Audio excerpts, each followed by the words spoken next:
Le rôle des neurones miroirs dans la naissance d'un conflit au travers d'un accompagnement et de l'exemple d'un couple. On va voir ensemble dans cette vidéo quel est le rôle que jouent les neurones miroirs dans la naissance d'un conflit et surtout comment faire pour enrayer ce conflit naissant. Et pour bien vous expliquer ça, je vais prendre l'exemple d'un accompagnement que j'ai pu faire il y a quelques jours au travers d'une personne qui me demandait comment se positionner vis-à-vis d'une situation dans son couple vis-à-vis de son partenaire. Voilà, je vous parle de tout ça juste après ça.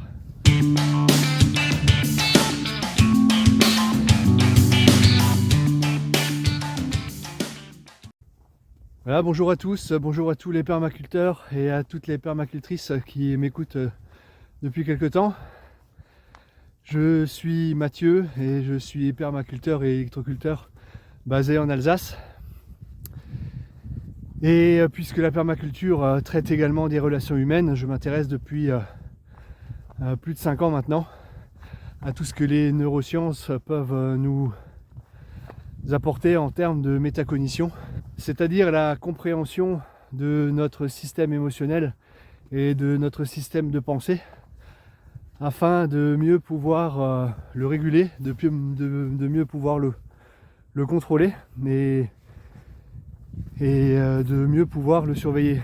Alors je fais attention où je marche parce que comme il ne fait encore que 1 ou 2 degrés ici en Alsace, eh bien les travaux au jardin n'ont pas encore vraiment commencé.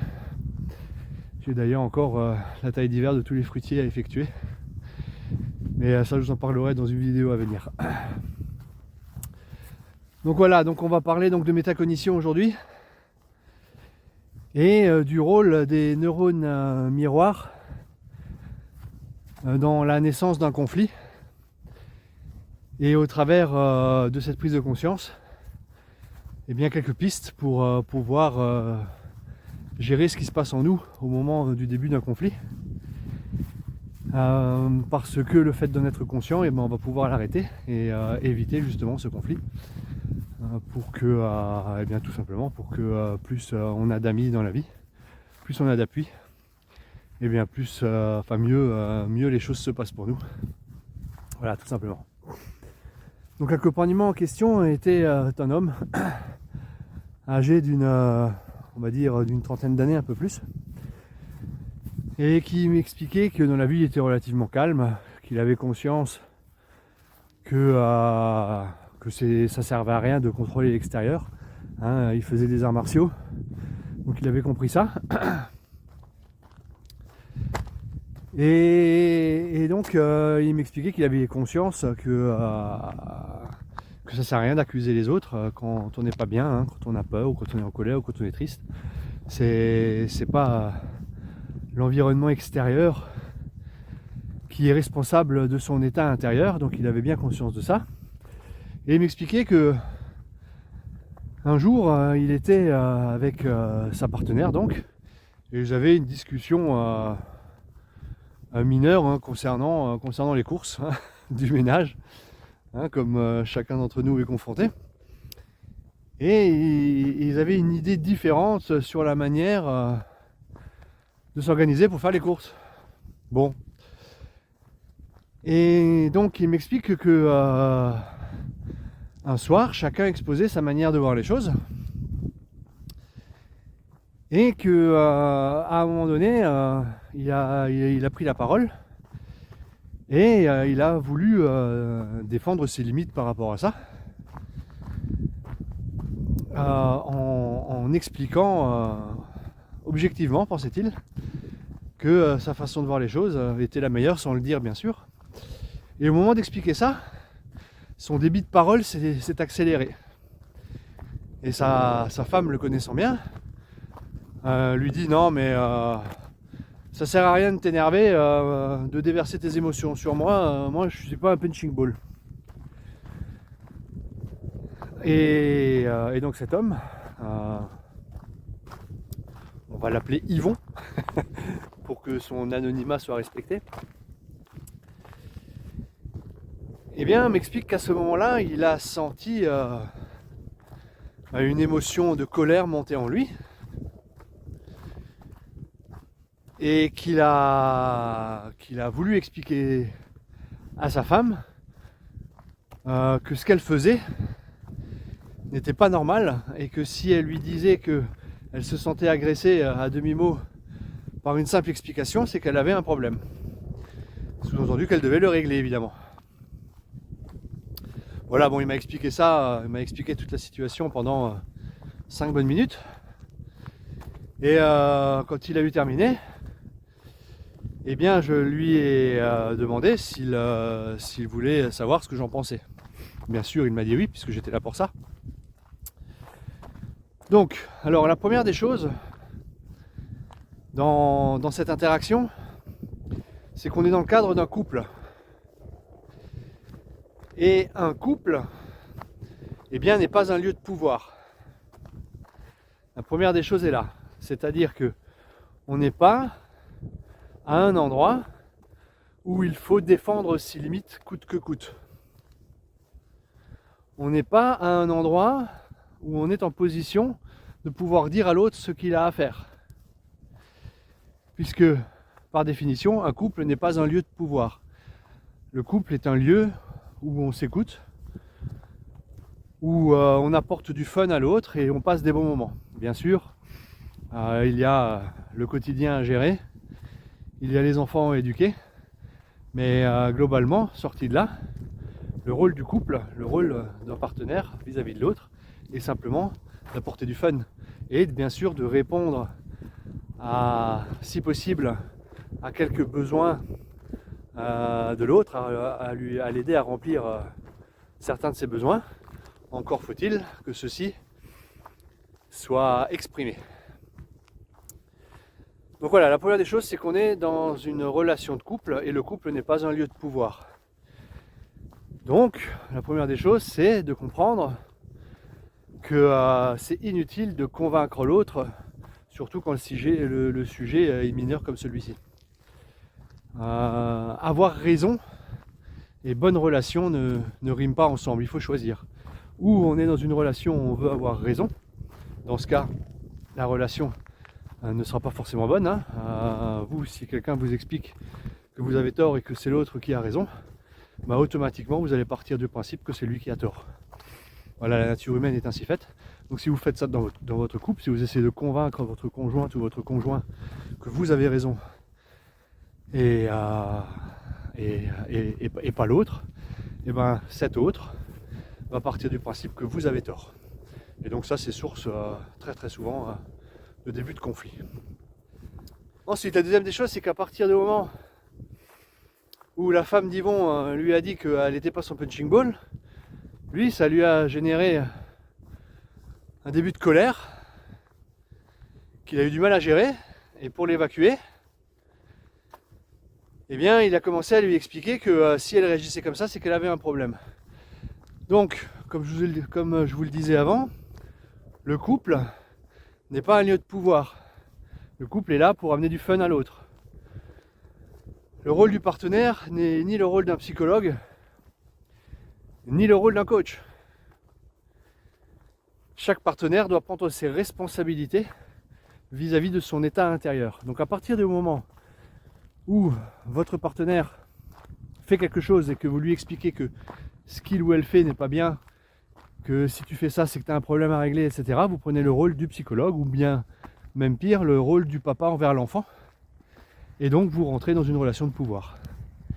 Donc c'est pas votre rôle, à moins que votre partenaire vous demande conseil sur un sujet précis comme celui-là. Donc à moins que votre partenaire vous demande un conseil ou vous demande de l'aide à ce sujet-là.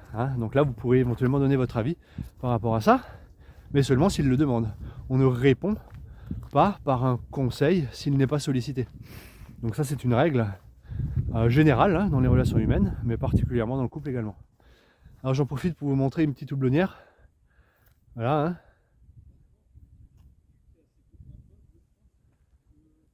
Voilà, on n'a pas l'occasion d'en voir souvent. Donc ici dans le coin il y en a pas mal. une houblonnière, bien sûr, en dormance. Hein. Ok, mais maintenant venons-en concrètement à ce qui s'est produit dans cette interaction. Donc ça commence par le fait que Yvon cherche à défendre ses limites par rapport à un sujet relativement mineur. Sa femme, le connaissant un peu, Yvon, qui généralement est calme et posé, a augmenté son débit de parole. Donc, ce qui se passe fondamentalement, c'est que Yvon est déjà un petit peu agacé de devoir défendre ses limites, de se sentir obligé et de croire devoir défendre ses limites. Donc il y a déjà une émotion, aussi minime soit-elle, qui naît à ce moment-là. Et au travers de l'accélération du débit de ses paroles, et simplement au travers de la naissance de cette émotion, ces neurones miroirs vont transmettre cette émotion à sa partenaire. Donc cette émotion se transmet dans un premier temps par les neurones miroirs, aussi minimes soient-elles, mais est accentuée par son corps finalement, qui a augmenté son débit de parole, qui a fait que son débit de parole augmente. Donc sa femme, recevant cette émotion d'agacement, eh bien se sent agacée. Elle était déjà dans un certain niveau d'agacement puisque elle aussi défendait ses limites par rapport à un sujet mineur. Donc s'ajoute à son agacement initial l'agacement de Yvon. Et donc cet agacement augmente. Et à ce moment-là, comme elle ne gère pas non plus son émotion et qu'elle n'est pas consciente de cette transmission d'émotion de son partenaire, via ses neurones miroirs, qu'est-ce qu'elle va faire? Elle va attaquer. Elle va attaquer en disant « Ouais, non, mais moi je suis pas ton punching ball, tes émotions tu les déverses pas sur moi. » À ce moment-là, Yvon, qui était déjà légèrement agacé de devoir défendre ses limites et de ne pas entendre raison par rapport à ce qu'il disait, eh bien l'émotion de colère de sa partenaire vient s'ajouter initialement à la sienne. Okay, mais comme il n'en est pas conscient non plus de ce facteur déclenchant, parce qu'il sent là une accusation, une injustice qui n'est pas fondée. Et donc plutôt que de prendre du recul et de comprendre que l'émotion qu'il vient de ressentir lui a été transmise par sa femme et ne vient pas de lui, il la prend pour lui et cette émotion vient s'accumuler à l'émotion déjà ressentie. Donc qu'est-ce qu'il fait lui?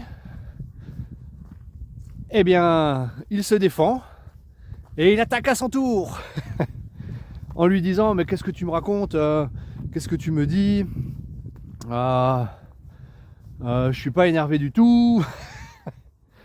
Si tu dis ça, si tu te sens attaqué parce que mon débit de parole augmente, eh ben c'est parce que tu as un problème qu'il faut que tu règles. » Bon, etc. etc. Et du coup, leur interaction s'est arrêtée là, ils étaient fâchés.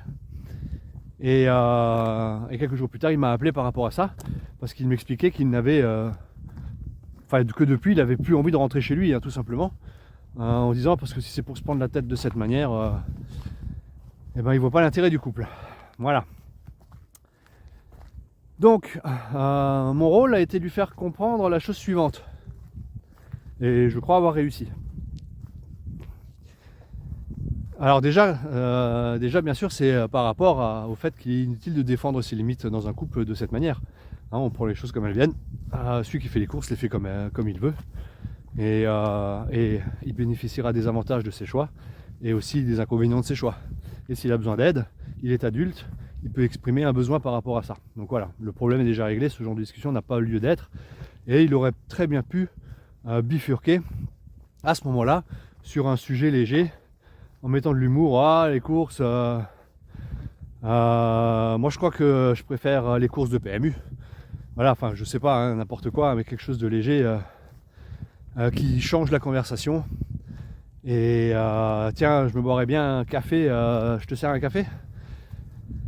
Et vous passez à un autre sujet léger. Voilà, c'est ça le but d'un couple.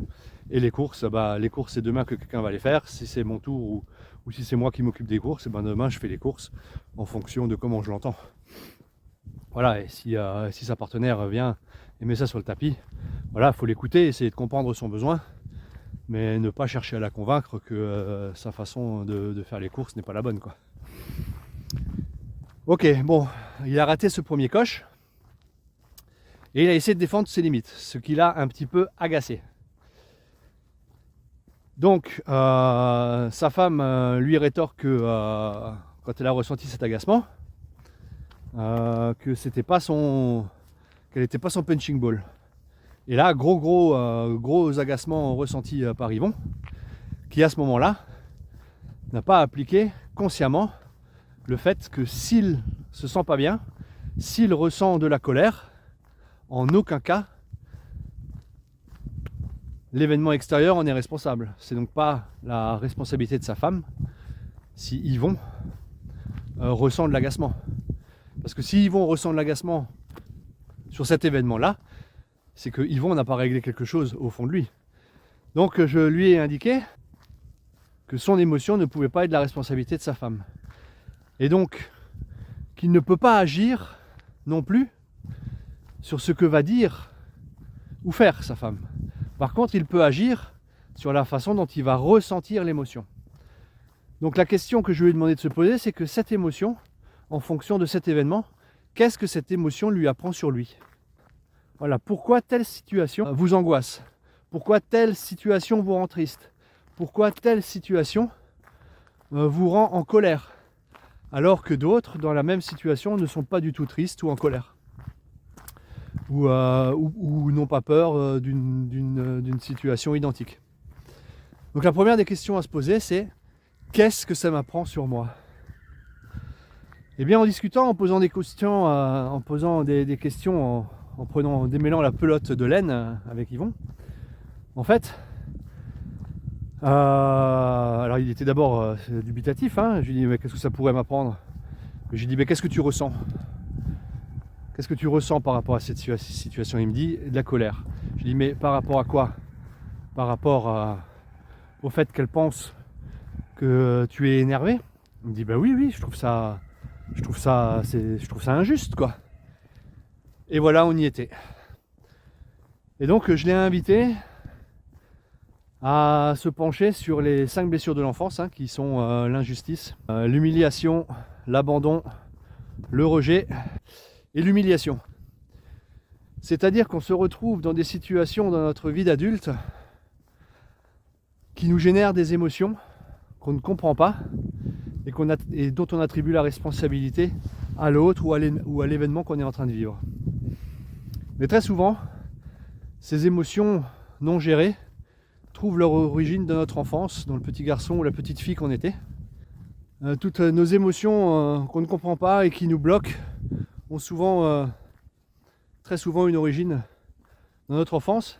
Alors on est chacun atteint par ces blessures, hein, à plus ou moins échelle, avec plus ou moins de profondeur, mais parce que aucun parent n'est parfait, tous les parents font des erreurs. Et là, pour s'en sortir, pour essayer de comprendre et de s'améliorer dans la gestion de nos émotions, il y a 2 travaux à faire. Le premier, c'est de se poser, de prendre un cahier et de lister toutes les situations qui nous génèrent une émotion. Une émotion négative, hein. Donc soit de la peur, soit de la tristesse, soit du dégoût, soit de la colère. Toutes les situations où on ressent cette émotion. Une fois qu'on a listé tous les facteurs déclenchants donc, qui nous provoquent ces émotions, l'idéal est de marquer à côté de chacun de ces facteurs déclenchants le nom de l'émotion que l'on ressent. Donc ça va nous obliger à observer ce qu'on ressent et à nommer ce qu'on ressent. Et vous l'écrivez dans votre cahier. Alors ça va vous permettre, dans un premier temps, à chaque fois que vous vous retrouverez dans la situation qui vous déclenche une émotion, eh bien de ne pas laisser l'émotion s'embraser. Parce qu'à partir du moment où vous êtes conscient qu'une situation va vous déclencher telle ou telle émotion, eh bien c'est déjà une façon de s'en détacher et d'éteindre l'étincelle avant de s'embraser. Ça c'est un travail très très important qui ne dure pas très longtemps, que je vous conseille réellement de faire. Et le deuxième travail qui est un petit peu plus long, c'est de se remémorer les situations de notre enfance où on s'est senti blessé. Par exemple, vous étiez, alors c'était le cas de Yvon justement, donc je vais prendre cet exemple. C'était quelqu'un qui un jour a dû se battre parce qu'il a dû se défendre. Il y a un gars qui lui cherchait des noises au collège ou au lycée, je sais plus, et il s'est battu. C'est d'ailleurs pour ça qu'il fait de l'art martial maintenant depuis ce moment-là. Et il s'est battu et bien sûr des vêtements étaient déchirés, etc., etc. Et quand il est rentré, eh bien sa mère l'a engueulé en lui disant mais pourquoi tu te bats, c'est pas normal, regarde tout est déchiré, bon, etc., etc. Et lui a vécu ça comme une injustice. Complètement. Il n'a pas compris. Et qu'est-ce qui se passe quand on est enfant et quand on vit ce genre d'injustice, c'est pas la peine d'en vouloir aux parents parce qu'ils sont pas parfaits et qu'ils sont parfois ignorants ou maladroits, comme tous les parents. Moi le premier. Eh bien, qu'a fait Yvon, il l'a pris, il a gardé ça en lui. Et il a associé cette engueulade de sa mère comme une injustice. Et pour se protéger, pour ne pas morfler plus à chaque fois qu'il vit une situation d'injustice, eh bien il va sortir les griffes et il va laisser libre cours à l'émotion qu'il ressent vis-à-vis de la situation qu'il vit. Ce qui fait que quand sa femme, Yvon, lui a dit non mais je suis pas ton punching ball, tes émotions tu déverses pas sur moi, eh bien en fait il a ressenti par rapport à ses paroles une profonde injustice, ce qui lui a fait monter le curseur, qui lui a fait monter son émotion, qui s'accumulait déjà à celle qu'il ressentait avant au début de conversation. Et là il n'a pas pu la gérer, alors il a préféré partir, aller faire un tour, et il a bien fait. Et il a eu l'intelligence de m'appeler et pour demander un accompagnement et ça lui a servi. Donc voilà, c'est ça en ce qui concerne Yvon, c'était sa blessure d'injustice.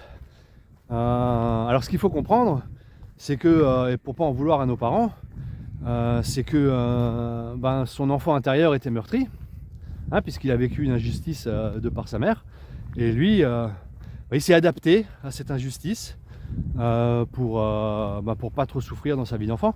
C'est comme les enfants dont les parents veulent toujours qu'ils fassent plus, tu peux mieux faire, là tu as eu 18, tu peux mieux faire, tu peux avoir 20.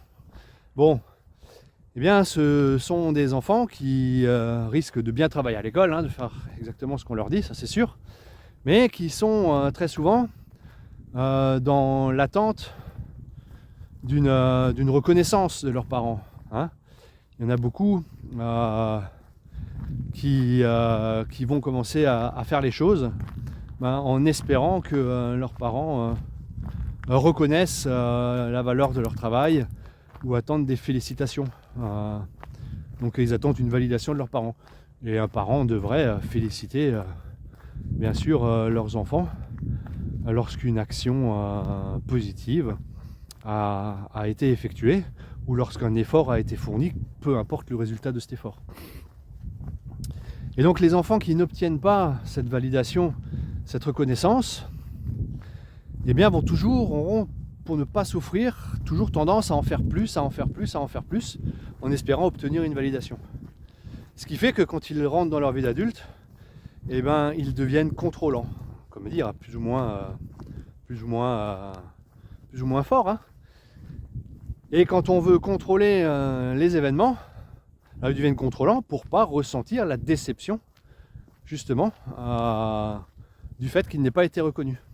Mais c'est une fuite en avant, ça s'appelle un masque, que l'on met quand on est enfant parce qu'on a été blessé par nos parents, mais pas intentionnellement. Donc plus vite vous vous en rendrez compte, moins longtemps vous en voudrez à vos parents, plus ça ira pour vous et mieux ça ira pour vos parents aussi.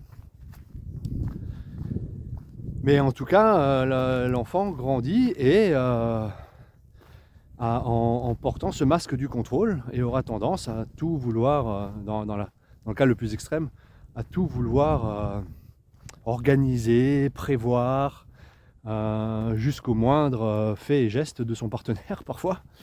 Et ça, bien sûr, quand on est contrôlant de cette manière-là, ça fait fuir les gens, ça fait fuir l'autre.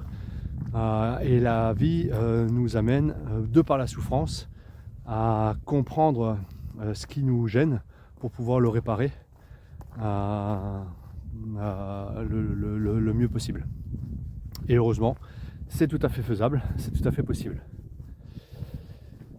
Voilà, donc vous avez compris le mécanisme du conflit.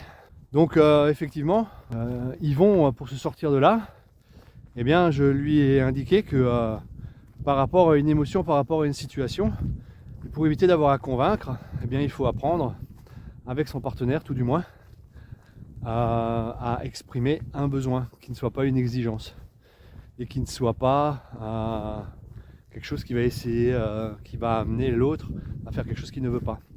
Donc là, alors bien sûr, c'est de faire le travail sur ses émotions, hein, sur ses facteurs déclenchants, et faire le point sur ces blessures d'enfance qui ont pu générer une incapacité à réagir à telle ou telle émotion. Vous trouverez d'ailleurs à ce sujet, en description de cette vidéo, un lien à 2 formations. L'une sur la gestion de vos émotions. C'est une formation audio de 2h30 que vous pourrez utiliser pour apprendre à gérer vos émotions. Et une autre destinée à apprendre à contrôler ses pensées, puisque nos pensées sont créatrices. Donc à partir du moment où on ne contrôle pas ses pensées, hein, où entre guillemets on a des idées de merde et des idées récurrentes sans arrêt, et qu'on ne sait pas comment faire pour orienter différemment son cerveau, et bien forcément on fait de la merde. Si on a des idées de merde, on fait de la merde. Si on arrive à chanter ça et à orienter son cerveau vers des idées positives, eh bien on entreprend des actions positives. Ça paraît fou, ça paraît magique, mais c'est aussi simple que cela. Encore faut-il savoir comment faire. Et vous trouverez ces éléments dans ces formations, évidemment. Et donc encore un axe de travail pour Yvon, c'est d'apprendre à exprimer un besoin qui ne soit pas perçu comme une exigence. Et ça se fait un petit peu sur la structure de la CNV, hein, c'est un des moyens d'y parvenir. Donc ça consiste en quoi? Ça consiste simplement à observer l'émotion qu'on ressent et à la nommer. Et une fois qu'on sait ce qu'on ressent et qu'on sait le nommer, par rapport à l'événement qui nous a provoqué cette émotion, on va exprimer un fait, mais un fait précis. Hein, c'est pas à chaque fois tu veux toujours avoir raison. Non, c'est hier on a discuté des courses et on a chacun défendu nos limites. Et à ce moment-là, je me suis senti en colère, par exemple. Et au travers de cette expression-là, et au travers de l'établissement du fait et de l'émotion que ça a suscité, on va faire en découler un besoin. Donc peut-être que la colère va découler sur un besoin d'être entendu, d'être reconnu, d'être respecté. Ça, c'est vous qui devez définir le besoin en fonction de l'émotion que vous ressentez et de l'exprimer, et ensuite de faire une proposition. Donc dans le cas de Yvon, ça pourrait donner: bon écoute, hier soir on a discuté de l'organisation par rapport aux courses, et le fait que chacun voulait défendre nos limites, je me suis senti en colère, angoissé. Il y a un peu le démon qui m'est monté. Donc en fait, moi j'aurais besoin que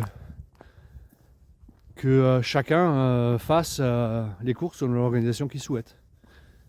J'aurais besoin donc d'autonomie et de liberté un petit peu par rapport à cette tâche récurrente. Donc je te propose, si tu es d'accord, que celui qui fait les courses, en fait, il les fait comme il veut et il s'organise comme il veut. Maintenant, bien sûr, est-ce que toi tu as un besoin particulier par rapport au moment où c'est moi qui fais les courses? Voilà, et de cette façon-là, exprimé de cette manière-là, les hommes vont se connecter parce que l'autre entend ce que la situation a fait ressentir, mais ne lui ramène pas la responsabilité de cette situation. Et à partir de là, les âmes peuvent se connecter. Et c'est à partir de ce moment-là où les deux ou deux personnes savent exprimer, savent reconnaître ces émotions, les exprimer, en faire découler les besoins et faire des propositions. À partir de là, les négociations deviennent possibles. Et les négociations deviennent possibles dans le respect des deux individus. Et à partir de là, donc, on construit une relation, on connecte les âmes, on sort des rancœurs, on sort des ruminations. Ben, on est mieux, quoi. Hein, on est plus apaisé. On voit que nos actions sont constructives. Chacun se sent entendu et compris. Et ça vaut quand même le coup, quoi. Quelle que soit la nature de la relation, que ce soit un couple, que ce soit des relations professionnelles, que ce soit entre amis, ou toute autre relation d'ailleurs. Donc voilà, pour conclure, la solution pour Yvon, ça a été de prendre conscience de l'existence de ces neurones miroirs, et qu'à une émotion qu'il ressent s'ajoute l'émotion que ressent son interlocuteur. Donc d'en être conscient, ça peut éviter de monter, ça évite de monter le débat de fil en aiguille, et ça évite qu'un désaccord se transforme en conflit, hein, parce qu'on s'arrête tout simplement. Ça sert à rien de se faire des ennemis juste à cause d'un désaccord d'idées, quoi. C'est surtout sur un sujet aussi mineur que les courses. Donc la première des clés a été là, donc de prendre conscience de ces neurones miroirs et de leur rôle. J'ai d'ailleurs fait une vidéo à ce sujet que vous trouverez sur mon compte YouTube. Voilà. Ensuite, le deuxième axe de travail, c'est de travailler pour Yvon sur ses émotions, de lister ses facteurs déclenchants, d'y associer une émotion ressentie, de manière à s'en détacher et en être conscient quand l'événement se produira à l'avenir, et de faire un travail par rapport à l'état de ses blessures d'enfance. Donc humiliation, abandon, rejet, injustice et trahison. Donc à partir du moment où un travail est effectué sur ce sujet, donc de repérer toutes les séquences qui ont amené ces blessures, ça permet de prendre conscience de l'origine de cette émotion.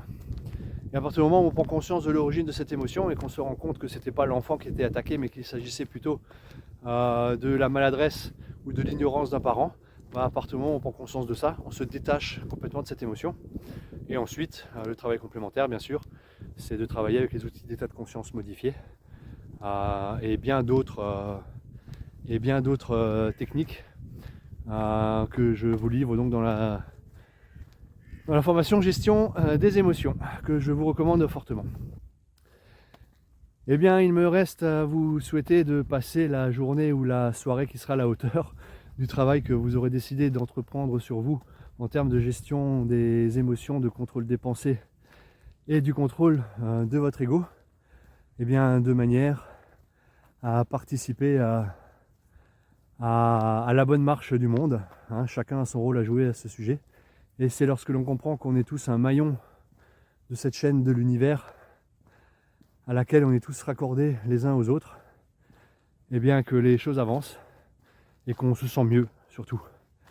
On se sent mieux, on se sent bien, on se sent à sa place. Et c'est ça qui est important. Voilà, très chers permaculteurs et très chères permacultrices et tous ceux qui m'écoutent. Voilà ce que je voulais vous dire aujourd'hui. Donc je vous dis à bientôt, et surtout, prenez soin de vous, prenez soin des autres et prenez soin de la terre.